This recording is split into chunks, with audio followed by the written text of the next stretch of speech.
humillación, tortura, incluso asesinato. Adolescentes de clase media se unieron voluntariamente a Charles Manson en una serie de crímenes. Jim Jones condujo a casi 1000 seguidores a un lugar idílico que se convirtió en una fosa común. Los discípulos de un mormón radical ejecutaron a 5 miembros de una familia en nombre de Dios. Estos devotos seguidores eran víctimas de las circunstancias, creyentes o criminales. Cuando se cometen actos diabólicos en grupo, ¿dónde recae la responsabilidad individual? El doctor Michael Stone de la Universidad de Columbia ha creado una escala para medir la gravedad de los actos malvados. Cuanto más atroz es el crimen y más racional el criminal, más alto se sitúa el asesino en la escala.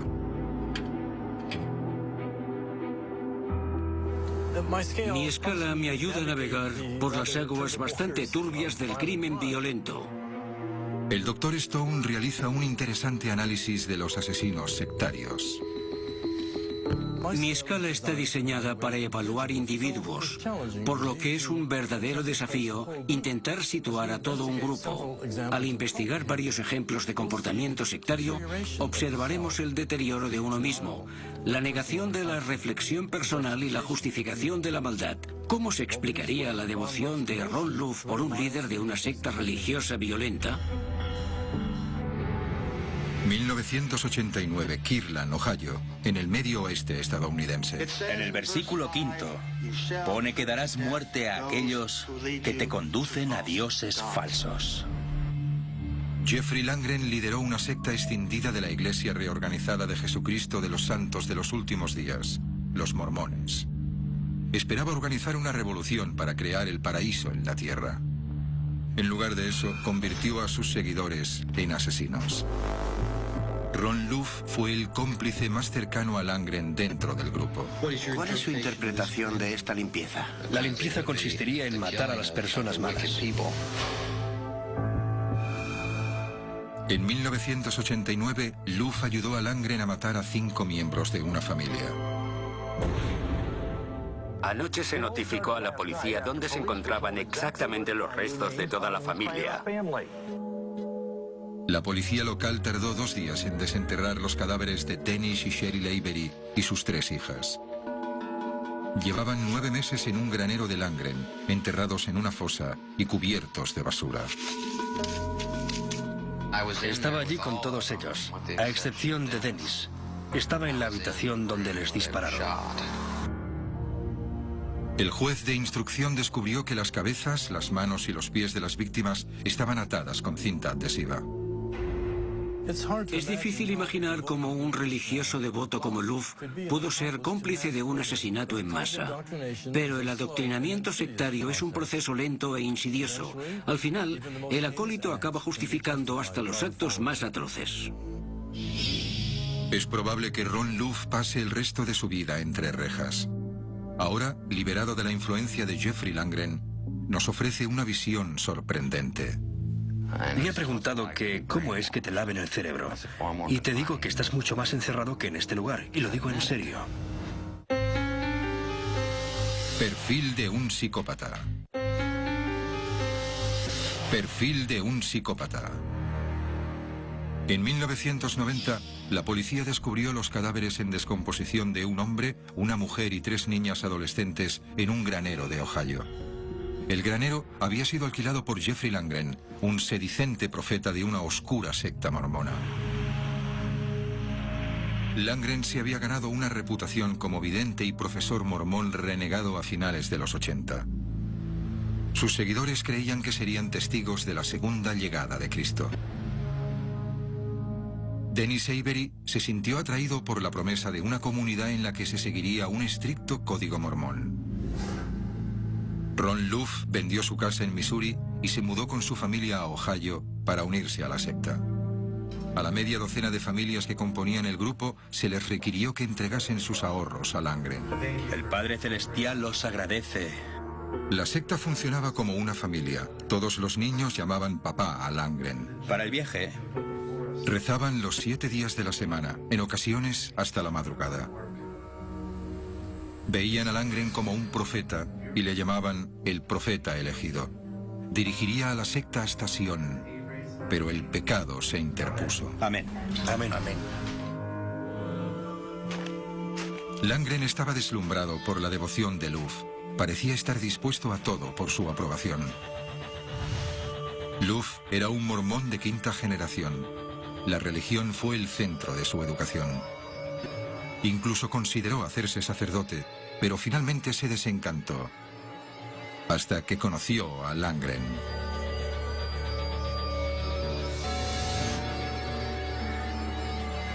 El estatus de Luf creció dentro del grupo. Langren le daba asesoramiento personal, confiaba ciegamente en Luf y esperaba una estricta lealtad a cambio. Básicamente lo que me dijo es que iba a ser el portavoz. Así se me planteó el problema de ser el segundo de a bordo. En una secta, la jerarquía desempeña un papel importantísimo. La subida al poder de Luf, como mano derecha de Langren, le embriagó. Cegó moralmente a Luf. Langren descubrió que Dennis Avery había retirado dinero de los ahorros de la secta. Su mujer, Cheryl, era testaruda y los niños revoltosos. En opinión de Langren, todos eran pecadores. Langren invitó a los Avery a cenar. Me dijo que quería que fuesen por orden de mayor a menor al granero. Y yo fui el que los llevé. Luf y el resto de los hombres de la secta sabían que los Avery iban a ser asesinados. Langren lo había ordenado. La llevé, la metí en el agujero. Le dije que estuviera tranquila y dejé que ocurriera. ¿Cómo pudo Ron Luf justificar la ejecución de toda una familia? El Dr. Stone viajó a Ohio para analizar la mente de este exmiembro de la secta. Quería descubrir cómo la lealtad podía llevar al asesinato.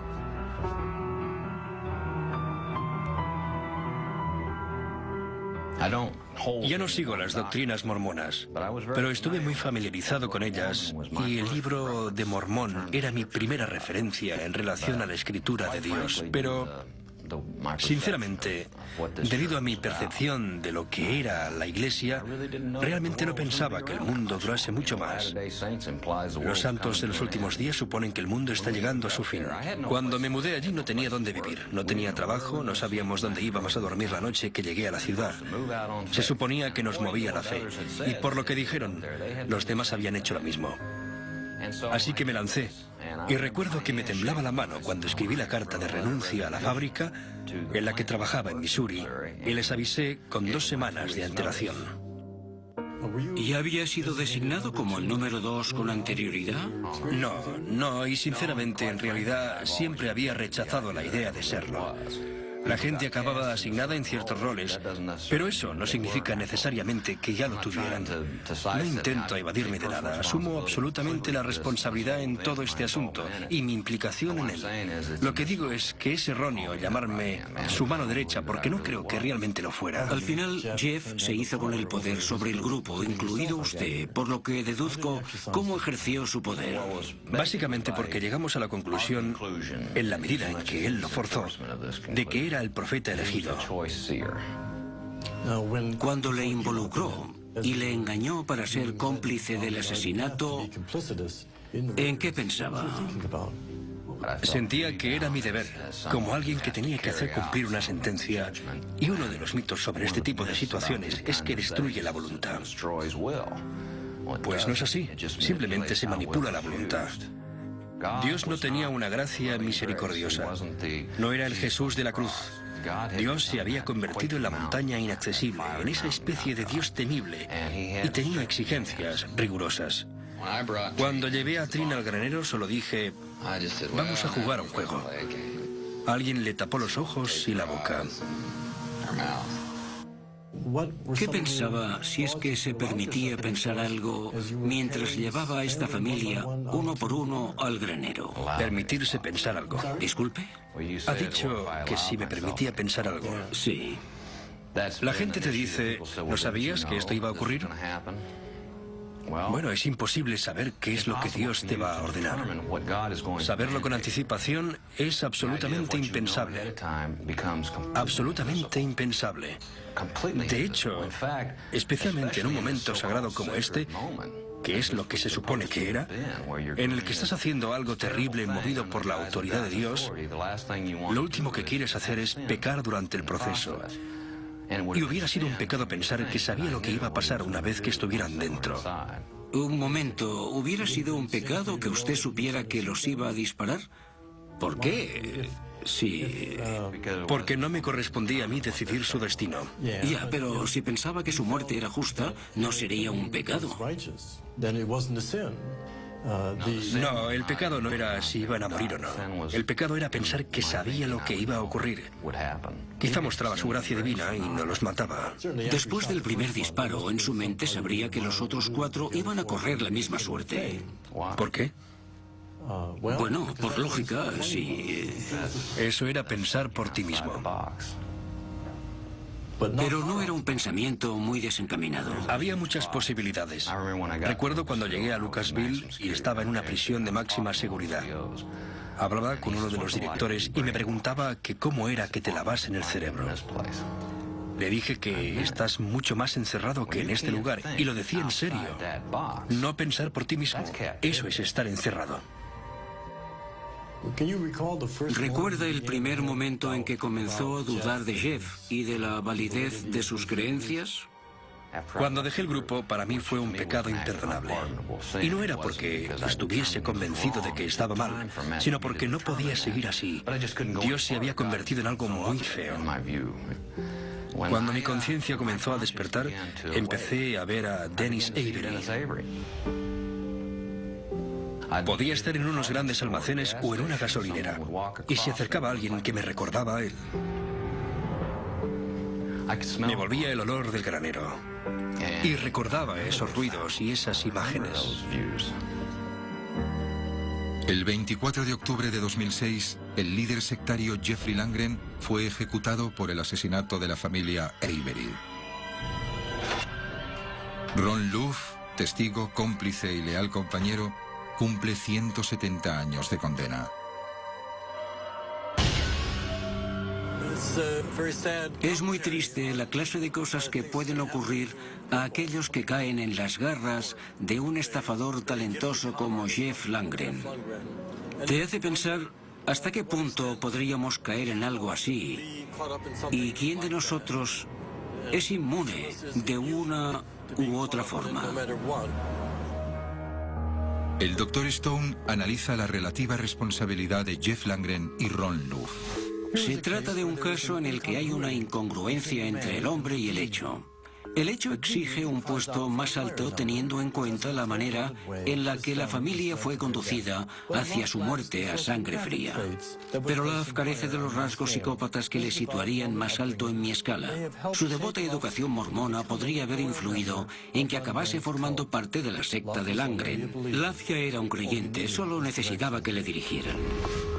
Ron Luff, por su complicidad en el asesinato de los Avery, está en el nivel 9. Jeff Langren era claramente un psicópata, violento y cruel, lo cual no deja de ser irónico para un líder religioso. Amonestaba a la secta por sus supuestos pecados y les lavó el cerebro hasta cometer el pecado supremo, acabar con una vida. Jeff Langren llega al nivel superior de la escala del Dr. Stone, el 22. ¿Hay un patrón definido para los sectarios? ¿Tienen una personalidad débil, vulnerable a ser explotada por un líder convincente? ¿O cualquiera de nosotros podría caer en las garras de un manipulador carismático? Charles Manson quizás sea la quinta esencia de líder carismático de una secta. Sus seguidores eran muchachos de clase media, sin grandes problemas. Tenían una gran necesidad de aprobación, tanta que se les podía manipular. Se les podía empujar a matar. Tex Watson era un gran atleta en el instituto. A instancias de Manson, Tex condujo a 3 chicas de la secta a una espiral de violencia criminal. Manson no estaba presente. Ellos solos cometieron torturas y crímenes atroces. Agosto de 1969, Los Ángeles. Miembros de la familia de Manson abandonan sendas escenas de crímenes atroces. Los cuerpos de las víctimas fueron mutilados. Uno recibió 51 puñaladas. Escribieron en su piel. Garabatearon grafitis en la pared con la sangre de sus víctimas. Manson le había dado el cuchillo a Tex y este seguía sus órdenes. Cometía los crímenes, pero en aquel momento no me consideraba un líder, me consideraba más bien un seguidor. Es probable que Tex Watson no hubiese cometido ningún asesinato si no hubiese sido coaccionado por Manson. En realidad, Manson no mató a nadie. Fue Watson quien lideró la matanza de 7 personas. El Dr. Stone analiza la responsabilidad de Manson y Watson. Como Ron Luft, Watson es víctima de las circunstancias, cegado e intimidado a participar en un asesinato por un líder controlador. Pero sin la influencia de Manson no se hubiera cometido. Por su capacidad para manipular personas para que matasen en su nombre y porque instigó múltiples asesinatos, situó a Manson en el nivel 15 de mi escala. Pero Charles Manson no cometió los asesinatos. Las víctimas murieron a manos de Tex Watson. Por consiguiente, también colocó a Watson en el nivel 15. Ambos son psicópatas y responsables de múltiples asesinatos. ¿Qué hace a un individuo ser vulnerable hasta el punto de entrar en una secta? ¿Por qué seguidores como Tex Watson o Ron Luft pierden el sentido de la moralidad? Algunos científicos consideran que las conexiones del cerebro humano les hacen vulnerables. Las sectas son un fenómeno grupal por el cual los individuos se centran en la sensación de pertenencia a algo y ser significativo en algo. El Dr. Michael Persinger es especialista en neuroanatomía en la Universidad Laurentian en Ontario, Canadá.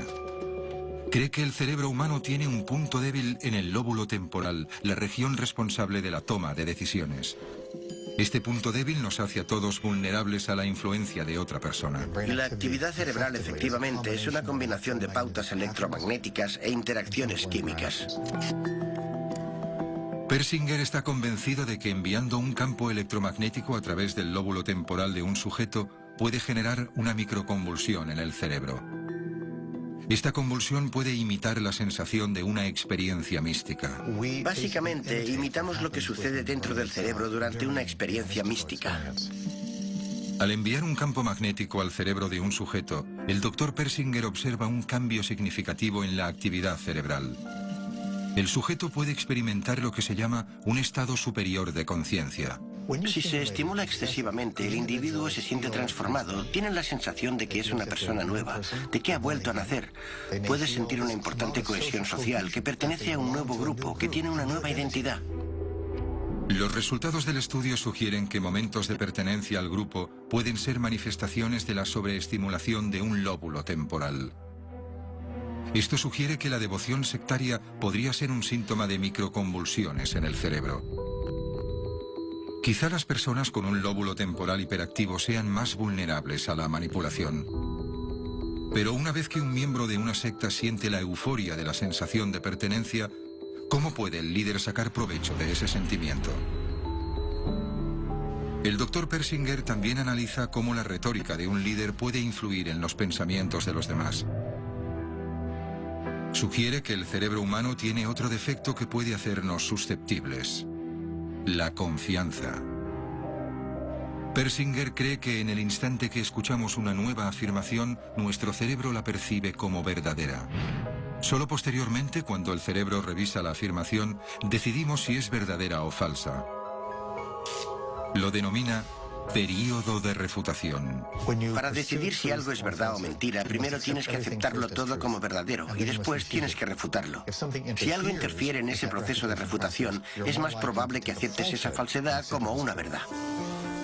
¿Es posible conseguir que una persona acepte como verdadero algo que sabe que es falso?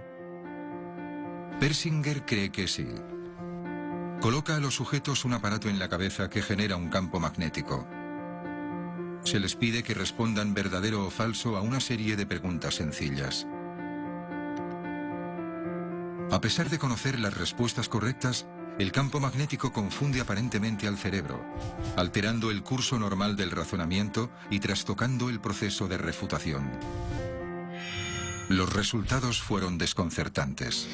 Descubrimos que al aplicar estos leves campos magnéticos, algunas frecuencias hacían que una persona que consideraba algo falso lo considerase como verdadero, especialmente si el campo se aplicaba durante el proceso de refutación. ¿Puede el líder de una secta generar el mismo desajuste cerebral a través de un discurso carismático? ¿Puede el comportamiento de alguien como Charles Manson alterar la capacidad de una persona para distinguir lo verdadero de lo falso? La sinceridad y honestidad les jugó una mala pasada. Sí, sinceridad y honestidad. Yo nunca me he sentido aferrado a ellas. Inicie una discusión, una afirmación, genere una distracción tremenda, algo totalmente disparatado para que la persona no tenga la posibilidad de refutarlo y es probable que acepten esa falsedad como algo cierto. Y entiendo por las descripciones que hay de Manson que era conocido por tener ese perfil concreto. Charles Manson y Jeffrey Langren cometieron múltiples asesinatos a sangre fría. Pero por ser multitudinaria, la matanza sectaria más horrible de todas tuvo lugar en una selva remota una noche de noviembre de 1978. La intención de construir una utopía acabó con la vida de 930 personas. Aquel día Youngstown fue la definición de agonía. Perfil de un psicópata. En el centro de San Francisco, la Sociedad Histórica de California guarda dolorosos recuerdos. Efectos personales, documentos, fotografías. El archivo más completo del templo del pueblo de Jim Jones y la experiencia de Jonestown.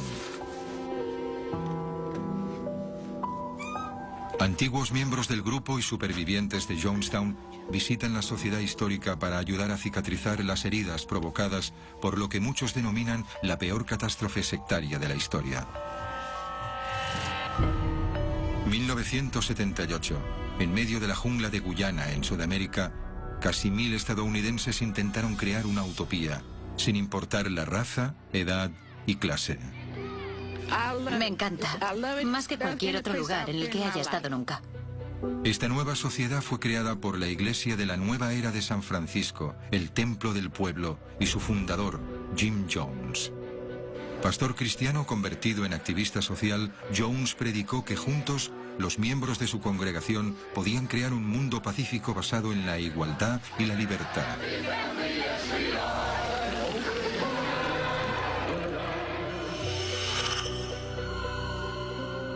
El 18 de noviembre de 1978, casi todos los residentes de Jonestown murieron en lo que se recuerda como un acto trágico de suicidio colectivo. ¿Qué condujo a estas personas optimistas a su muerte? Más de 900 personas siguieron a Jim Jones a una fosa común. ¿Se quitaron la vida voluntariamente? Jonestown se recuerda como una tragedia inconcebible. Es el ejemplo máximo de hasta qué punto se puede manipular una mente sectorizada. Pero, ¿qué poseyó a los habitantes de Jonestown? ¿Qué nos muestra Jonestown de la manera de funcionar de las mentes de los miembros de la secta y de por qué estaban dispuestos a seguir las órdenes de Jim Jones? De las casi 1000 personas que había en Jonestown ese terrible día de 1978, Tim Carter es uno de los pocos supervivientes, testigo de la susceptibilidad de la mente de un miembro de una secta.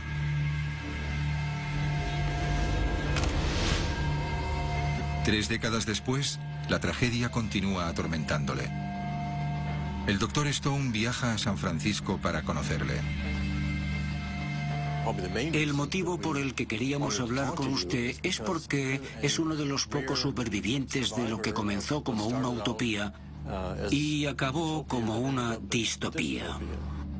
Yo estaba comprometido con la causa y para mí la causa era intentar construir una comunidad que permitiese a la gente vivir en paz. Cuando echo la vista atrás, veo claramente alertas de peligro y elegí racionalizarlas e ignorarlas, lo que me resulta muy doloroso. Tim Carter poseía una estricta educación católica. Su padre era alcohólico. Nada de lo que Tim hacía parecía suficiente, así que buscaba constantemente la aprobación en otras disciplinas. Era un atleta con talento y consiguió 4 medallas en una competición estatal de atletismo, pero no impresionó a su padre. El éxito de Tim solo generaba críticas.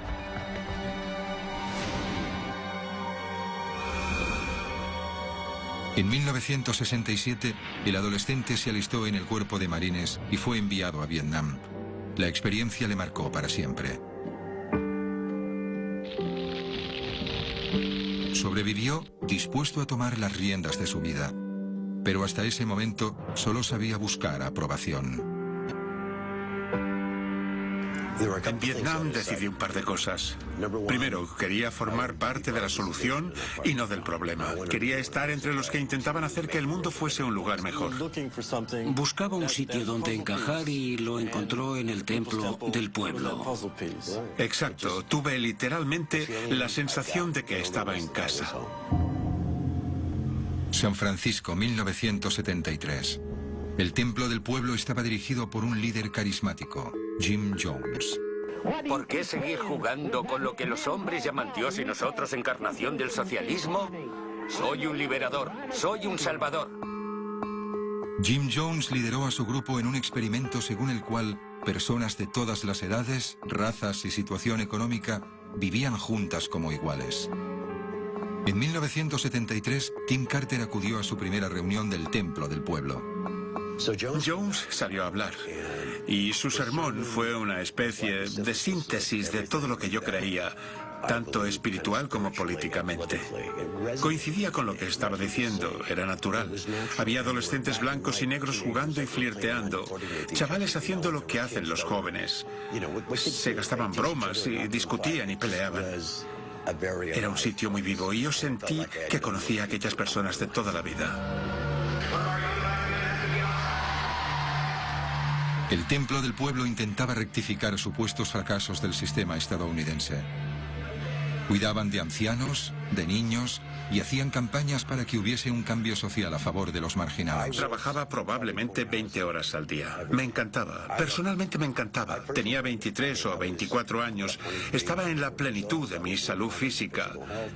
Y como éramos gente saludable en el sentido de que lo podía ver con mis propios ojos, eso reforzaba lo que creía, ya que al contrario que muchos de mis amigos que hablaban de cambio, yo estaba colaborando para que ese cambio fuese efectivo.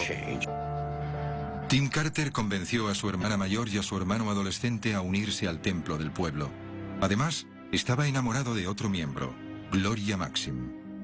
La pareja tuvo un hijo. El templo del pueblo se estaba convirtiendo en la vida de Carter, pero con el tiempo también atisbó aspectos más oscuros de la personalidad de Jim Jones. Al echar la vista atrás, veo claramente lo que eran señales de alerta, no de advertencia, sino de alerta roja. ¿Cuál sería la primera alerta? Recuerdo que trajeron vino y nosotros no bebíamos, no fumábamos. Él dijo que quería que todo el mundo bebiera de ese vino. Le dije, claro, lo probaré. Así que bebí un trago y él dijo, vale, ya estamos envenenados. Entonces, mi primera reacción fue, Dios mío. Y la siguiente fue, ¿está pasando realmente? Y de dentro me salía a pensar que no tenía ningún sentido. Así que mi manera de racionalizarlo fue, vale, ¿por qué está haciendo eso? Se suponía que era una prueba. Estaba obligando a la gente a enfrentarse a su propia mortalidad. ¿Se trataba de una racionalización? Absolutamente. ¿Estaba acondicionado? Absolutamente. ¿Fue un ensayo de suicidio? No. ¿Debería haberme dado cuenta en ese momento de que ese tipo era un fraude y que lo que le interesaba era el poder y no el cambio?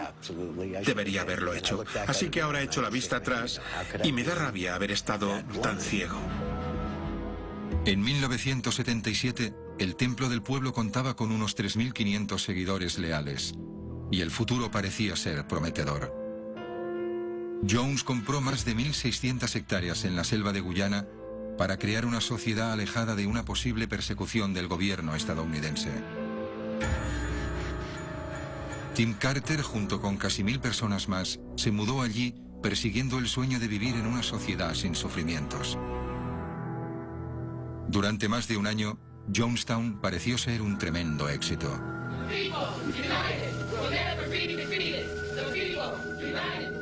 Personas de razas, clases y condiciones distintas trabajaban y vivían juntas en armonía.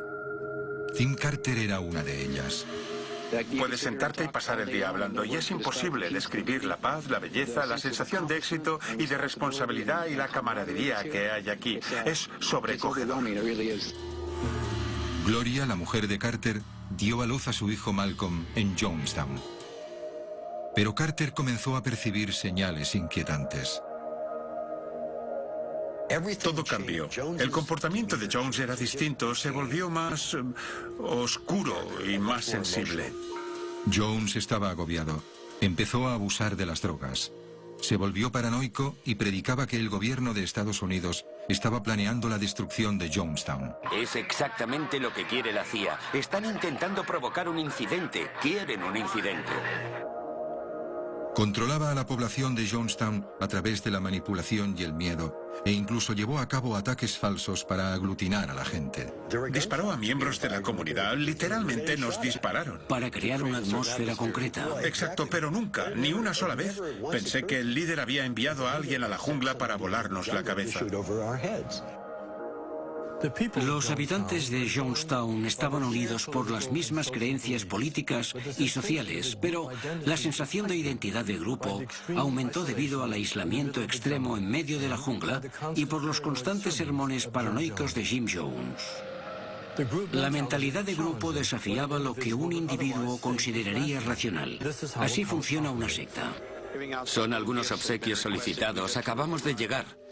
Parientes de algunos de los residentes de Jonestown consideraban que no era una utopía idílica, sino una secta peligrosa, y que Jim Jones mantenía prisioneros a sus seres queridos. El congresista Leo Ryan, acompañado de varios miembros de su equipo y de periodistas, visitó Jonestown para investigar estas acusaciones. Al parecer, Jones consideró que el congresista era la personificación de sus fantasías paranoicas. Mientras Ryan estaba en Jonestown, algunos miembros de la secta se le acercaron y le expresaron su deseo de irse. Los desertores fueron con el congresista a una pista de aterrizaje cercana. Jones envió guardias armados tras ellos. Hubo disparos.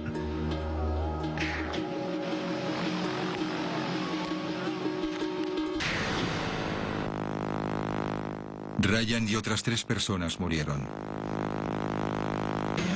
En Jonestown, la mayor parte de los habitantes no se enteró del tiroteo, pero Carter recuerda una sensación de pánico y caos. En cierto modo sentía que se estaba desintegrando. Estaba literalmente dispuesto a abrir la boca para decir, tenemos que irnos de aquí inmediatamente. En ese momento se anunció por los altavoces que todos teníamos que acudir al pabellón a una reunión. Jones reunió a los residentes. Entre bastidores, Carter había escuchado a Jones y a una persona de su círculo privado discutir sobre el uso de veneno. Se volvió hacia ella y le dijo que se suponía que tenía que ser rápido. Ella movió la cabeza y dijo que sí. Hasta ahora me he estado preguntando cómo sabían si era rápido o no. Hasta ahora.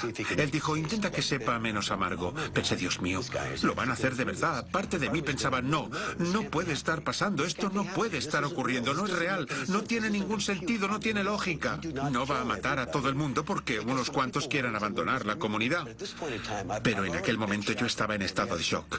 Y lo que estaba ocurriendo me hacía sentir desorientado, paralizado o desligado. Y mientras se producía esta conversación, el pabellón ya estaba lleno y había guardas armados rodeándolo.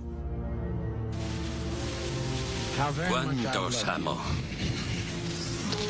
¿Cuánto he intentado ofreceros una buena vida? Habían llevado al pabellón una bebida con cianuro, y Jones les suplicó que bebieran el veneno y acabasen con su vida.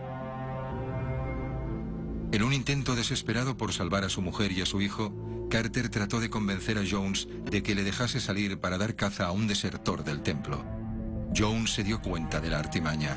Me miró con ojos asesinos, carentes de vida y sentimiento. Me dijo, ¿te ocuparás primero de tu hijo? Le miré y no pude responder.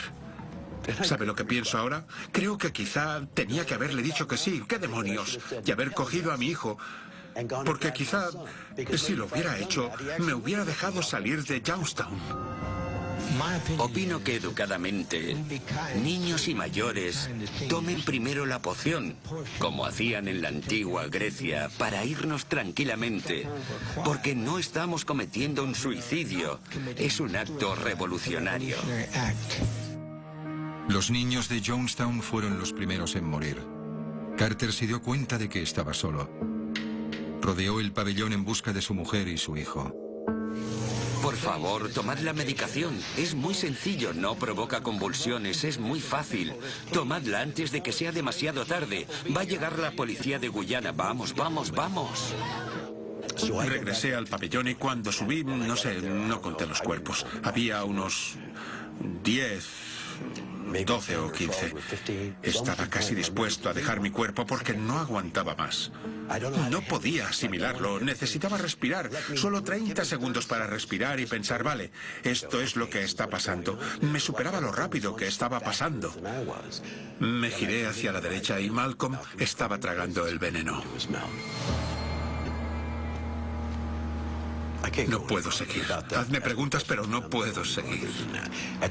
En ese momento, el cuerpo me abandonó. No sentía nada, porque tenía una herida abierta y había gritos de horror, gritos de agonía. La mirada en la cara de Gloria, con lágrimas corriendo por los ojos, estaba atrapada sin salida. Sentí rabia hacia ella. ¿Por qué no has hecho nada? Me sentía absolutamente culpable. ¿Por qué no lo has hecho tú? Malcolm ya se había ido. No podía hacer nada. No había nada que hacer. Agarré a Gloria y sollocé. Te quiero mucho, te quiero mucho. Malcolm está muerto. Los que habían tomado el cianuro echaban espuma por la boca. Es una muerte horrible, agónica.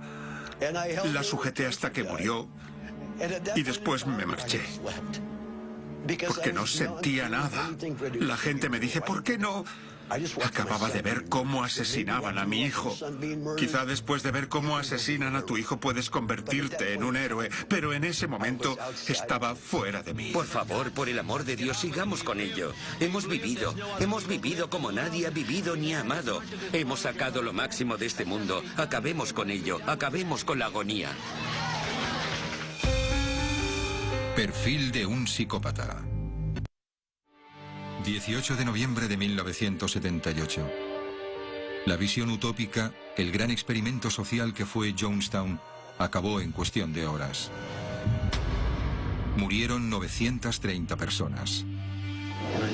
Vi madres agachadas sobre sus pequeños y gente llorando. Y entonces vi a mi mujer con mi hijo en brazos muerto. Tim Carter fue testigo de la masacre. Perdió a su hermana, a su mujer y a su hijo. Lo único que sé es que ese día Youngstown fue la definición de agonía. Y pasara lo que pasara, no fue una especie de homenaje grandioso a Jim Jones, porque todos quisieran morir. Cuando se dice que estaban convencidos, cuando piensan en Youngstown como un montón de gente gritando «vamos a morir porque amamos a nuestro padre», no tienen razón. Carter volvió a Youngstown 2 días después de la matanza para identificar los cadáveres. Lo que me inquietó fue ver que la gente luchó y cualquiera que diga que no lucharon por sobrevivir es que no quiere saber la verdad, porque esa es la realidad. En primer lugar, los niños no se suicidan. Creo que todo el mundo estará de acuerdo con eso. En el caso de los ancianos, ellos no tenían la capacidad física para defenderse. Para mí es un asesinato. Algunos supervivientes dicen que vieron cómo ponían inyecciones a la gente sujetándola en el suelo o que arrancaban a los bebés de los brazos de sus madres. Carter escapó de Guyana con vida, pero incluso después de 30 años, las falsedades sobre Youngstown le siguen abrumando. En esta foto están mi sobrina y la mujer de mi hermano. Es la fotografía que más se ha utilizado para representar lo que ocurrió en Jonestown. Familias muriendo juntas cogidas de la mano. Aún así, para mí, o para los que estuvimos allí, era evidente que está trucada, que colocaron los cuerpos, y estoy seguro de que lo hizo Jones. Estoy convencido de que orquestó todo lo que ocurrió aquel día según lo que quería enseñar al mundo. El núcleo estaba concentrado en Jim Jones. Según nos acercamos al núcleo, la gente está más implicada. Exacto. Sin duda, los más cercanos a él eran los más cómplices. Porque alguien tuvo que traer el cianuro. Alguien me preguntó que quién había matado a mi hijo. No salvé a mi hijo. No le salvé, pero ¿maté a mi hijo? No. Entonces, ¿me libera eso de toda responsabilidad? No. No creo que haya palabras en nuestro idioma para describir el crimen que se cometió en Jonestown. Y me sentiré culpable el resto de mi vida por no haber hecho nada para evitarlo cuando quizá habría podido. Vi lo que vi. Cuando me iba de Jonestown me prometí a mí mismo y a aquella gente que nunca lo olvidaría, que no dejaría que el mundo lo olvidara. Contaré esta historia por fidelidad a los que murieron allí. No se merecen esto. Por muchos defectos que tuviéramos como grupo, por muchos defectos que tuviéramos como personas, no nos merecemos esto históricamente. Porque lo que ocurrió allí no fue un suicidio colectivo, fue un asesinato colectivo. Las acusaciones de Carter de que se cometieron asesinatos en Jonestown influirán totalmente en el puesto en el que colocaré estos crímenes en mi escala. Previamente, había colocado a Jim Jones en el nivel 12 por manipular casi a 1000 personas para que se suicidaran. Pero con la nueva información de Tim Carter, según la cual Jones y sus cómplices asesinaron a cientos de personas sistemáticamente y dispararon a un diputado del Congreso de Estados Unidos, tengo que reevaluar sus crímenes con esta información en mente. Por este motivo, el Dr. Stone coloca a los miembros criminales de Jonestown en el nivel 15, por cometer a sangre fría múltiples asesinatos. Pero el Dr. Stone coloca a Jim Jones en un lugar mucho más alto. Por diseñar la ejecución de más de 900 personas, Jim Jones está en lo más alto de su escala, en el 22. Los seguidores de las sectas cumplen las órdenes de líderes carismáticos con una lealtad inquebrantable. Examinando a los líderes y comparando la naturaleza de los seguidores y la gravedad de sus crímenes, el Dr. Stone adquiere una nueva visión acerca de la dinámica de la maldad humana. Analizar una mente grupal nos ayuda a aprender mucho acerca de una individual. Cómo se puede reestructurar la propia moralidad, responsabilidad y debilidad cuando se está inmerso en una secta. Significa una advertencia para que seamos conscientes de nuestra propia vulnerabilidad y para saber lo susceptibles que podemos ser todos si nos vemos atrapados en una secta.